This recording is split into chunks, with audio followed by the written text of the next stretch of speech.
Maxilar travado a noite inteira, dentes rangendo no escuro. Marco Aurélio escreveu que a melhor vingança é não ser como quem te feriu. Na primeira vez que li isso, achei papo furado. Bonitinho, mas inútil. Durante anos, eu vivi o oposto. Eu achava que sobreviver exigia endurecer, reagir, revidar. Fazer o mundo sentir o mesmo peso que jogaram em cima de mim. E por um tempo, parecia dar certo. A raiva me mantinha acordado. Me fazia seguir, me fazia sentir forte. Ou era isso que eu mentia para mim mesmo? O problema é que você não nota o momento exato em que a podridão começa. Não é um estalo. É uma ferrugem silenciosa. É o jeito como você olha para alguém feliz. É o aperto no peito quando vê outra pessoa vencendo. É a sede doentia de provar valor. A satisfação suja quando alguém quebra. A frieza que vira sua pele sem você perceber. Eu gastei tanto tempo me blindando para não ser ferido de novo, que acabei virando o reflexo exato das pessoas que mais me machucaram.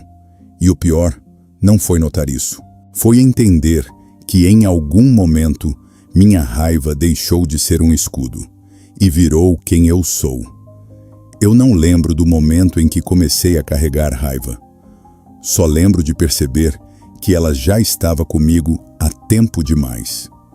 Algumas pessoas crescem aprendendo a confiar. Outras crescem aprendendo a se proteger. Eu aprendi cedo que baixar a guarda terminava em humilhação. E o pior é que não foi um soco na cara. Foi o silêncio gelado depois de um erro. A mancha de óleo de uma comparação. Aquele nó na garganta de precisar merecer espaço até dentro da própria casa. Nada disso parecia suficiente para quebrar os ossos, mas o peso acumula. Vai entrando devagar, como areia nos olhos. Você começa a prestar atenção em quem é valorizado, quem é ouvido, quem é ignorado, quem sempre precisa provar alguma coisa. A vida vira uma competição silenciosa. Toda sala vira disputa. Toda conversa vira um teste. Todo sucesso alheio soa como ameaça. Eu não dizia isso para ninguém, nem admitia para mim mesmo, porque a raiva raramente aparece com o nome dela. Ela se esconde atrás de rótulos aceitáveis: ambição, orgulho, disciplina, independência. E você? O que carrega hoje? Essa sua pressa de vencer é vontade de construir algo ou é só um escudo para não admitir que você ainda sente raiva de quem te diminuiu? É fácil chamar de ambição, o que no fundo é só um plano de vingança bem embalado. Eu sabia que havia algo errado no jeito como meu peito apertava quando alguém conseguia o que eu queria.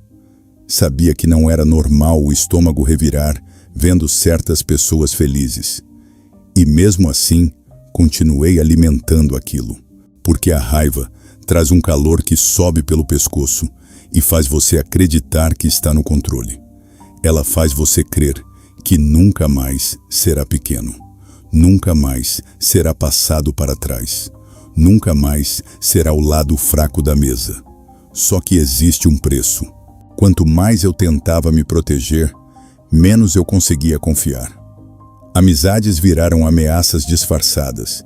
Elogios pareciam falsos. Gentileza parecia interesse escondido. Eu observava tudo esperando a decepção chegar antes, como se viver com os punhos cerrados fosse inteligência. Eu realmente acreditava que estava ficando mais forte, quando na verdade estava só ficando mais frio. E gente fria não sofre menos. Só demora mais para perceber o tamanho do estrago. A raiva nunca fica parada. Ela se move. No começo parece defesa, depois vira filtro. Você enxerga o mundo através do que te feriu. Trata quem nunca te tocou como se fosse o inimigo. Perdi gente assim, sem grito, sem explosão, só por desgaste. O ar fica pesado, Tudo vira suspeita. Tudo vira disputa. Eu precisava vencer, mesmo quando ninguém estava competindo. Cansativo, mas eu não parava. A dor é perigosa porque vira identidade. Abandonar a raiva parece perder a si mesmo. Você protege o sofrimento. Justifica o erro porque o mundo fez pior. Comecei a me assustar. Vi a satisfação silenciosa no fracasso alheio, o alívio ao ver alguém quebrando, a pressa em diminuir quem estava feliz. Por fora, nada. Por dentro, contaminação total. Marco Aurélio avisou: quem vive na raiva vira o que odeia. Achei exagero. Hoje eu entendo. Ninguém muda de repente. É no suor da mão, no tom de voz que sobe, na mandíbula travada. É na frieza para não parecer vulnerável, na inveja disfarçada de crítica, na ironia que esconde a frustração. A lógica é a arma do orgulho. Você chama a amargura de maturidade, chama isolamento de paz, chama orgulho ferido de dignidade. Enquanto isso, algo apodrece. Uma corrosão que distorce teus planos e transforma carinho em ameaça. Você neutraliza o afeto antes mesmo de conseguir respirar. Essa é a parte perigosa. A raiva não te destrói de uma vez. Ela rouba pedaços da sua humanidade até você acreditar que sempre foi assim. Existe um momento em que a raiva para de parecer emoção e começa a parecer lucidez. Esse é o ponto mais perigoso, porque você já não sente que está machucado. Sente que finalmente enxergou como as pessoas realmente são. Foi assim que comecei a me afastar de todo mundo, não fisicamente, por dentro. Eu escutava alguém falando comigo e já imaginava segundas intenções. Recebia carinho com desconfiança. Ouvia elogios como se fossem armadilhas. Tudo parecia falso. E talvez o mais assustador seja que pessoas feridas costumam chamar isso de maturidade. Como se deixar de confiar fosse evolução. Como se endurecer fosse inteligência emocional. Como se sentir menos fosse prova de força. Mas não era força. Era medo. Medo de ser diminuído outra vez. Medo de não ser suficiente. Medo de entregar algo verdadeiro e receber desprezo de volta. Só que orgulho e medo andam juntos. E quando os dois crescem ao mesmo tempo, você começa a construir uma versão de si mesmo que ninguém consegue alcançar. Nem você. A amizade que eu perdi não acabou num grande desastre. Foi pior.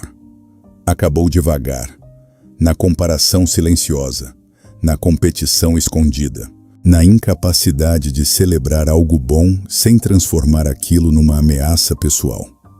Eu queria vencer o tempo inteiro, mesmo sem admitir, porque no fundo, eu ainda estava tentando provar valor para pessoas que talvez nunca fossem me enxergar de verdade.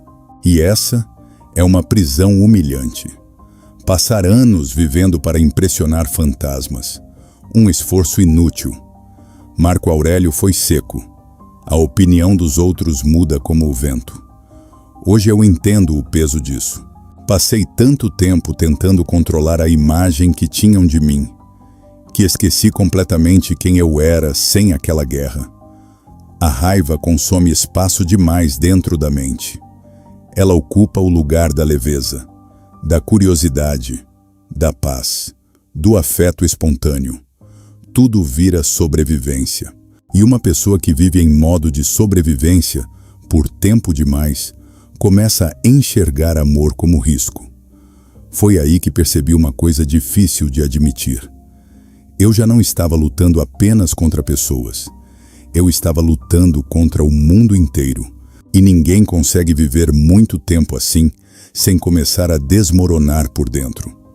A pior parte da raiva não é o que ela faz nos dias ruins. É o que ela faz nos dias comuns.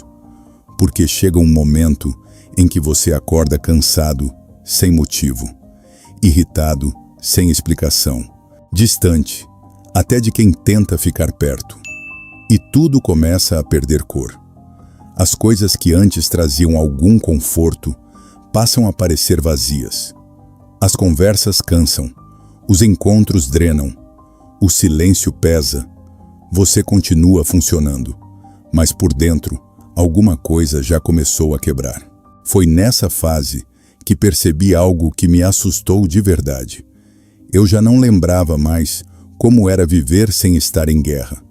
Meu corpo vivia em alerta, maxilar travado, punhos tensos, respiração curta, a mente sempre preparada para ataque, defesa ou comparação, como se descansar fosse perigoso. E talvez seja isso que a raiva faz depois de muito tempo. Ela transforma paz em ameaça.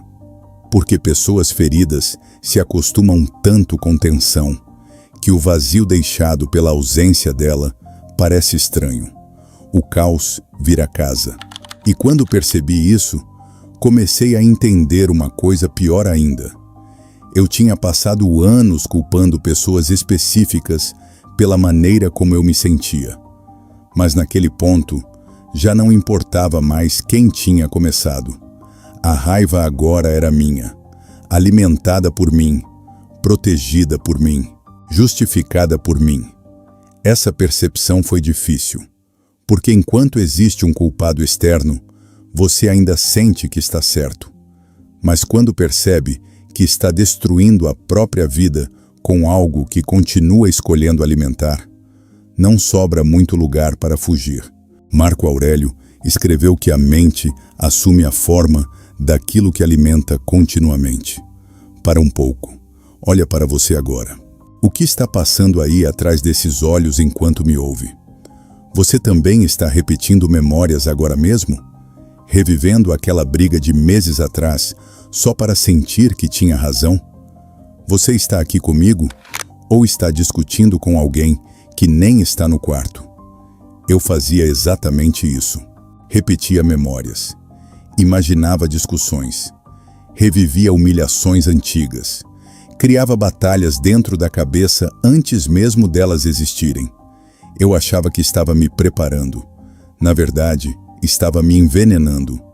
E o mais cruel é que ninguém percebe isso imediatamente.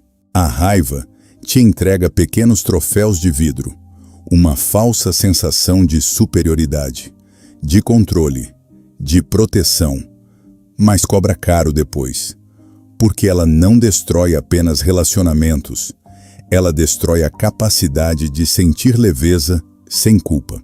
E quando percebi que já não conseguia sentir o peito solto, sem desconfiar desse alívio, entendi o tamanho do estrago que existia dentro de mim. Eu gostaria de dizer que mudei de uma vez, que acordei leve, que perdoei todo mundo, que finalmente encontrei paz. Mas não foi assim. A verdade é desconfortável. Ainda hoje, sinto a raiva voltando. Ela aparece em coisas pequenas, num comentário, numa comparação, na sensação antiga de ser diminuído outra vez. A diferença é que agora eu percebo, e perceber muda o jogo. Antes, eu confundia raiva com personalidade. Achava que aquele peso fazia parte de mim, que endurecer era amadurecer, que viver desconfiado era inteligência. Hoje eu vejo diferente. Vejo quantas decisões tomei tentando ferir antes de ser ferido. Quantos laços destruí tentando me proteger. Quantos momentos deixei de viver lutando guerras invisíveis. A raiva rouba a presença. Você nunca está inteiro, nunca descansa, nunca ama sem medo, nunca ouve alguém sem preparar o contra-ataque. É exaustivo. Marco Aurélio vigiava a própria mente todos os dias. Não porque fosse perfeito, mas porque entendia o quanto a mente humana deforma quando alimenta ressentimento. Demorei para entender. A verdadeira força nunca esteve em revidar. Esteve em interromper a corrente. Eu fecho a mão. O veneno para aqui. Comigo. Não carrego essa herança. Não é sobre aceitar humilhação. É sobre quebrar o ciclo, sem passividade, sem fingir que feridas não existiram. É sobre não permitir que o passado defina quem você se torna. Ainda tenho dias difíceis, dias em que o peito aperta, a comparação volta. Minha mente tenta retornar para o lugar escuro onde tudo era ameaça. Mas agora existe uma diferença. Eu já não chamo isso de força. Ainda dói. Mas o peso é só meu. E eu finalmente posso escolher onde largá-lo. Marco Aurélio escrevia para não esquecer. O mundo sempre vai ter gente amarga, injusta, gente que vomita dor nos outros porque não suporta a própria. A pergunta é outra. Quanto desse lixo você aceita carregar? A raiva promete armadura, mas só entrega uma cela vazia. Amadurecer não é ganhar todas as guerras. É perceber que, de tanto combater gente medíocre, você se tornou a cópia exata de quem você despreza. Olha no espelho agora. Sobrou alguém que você ainda respeita? Ou você virou apenas o eco de quem te feriu?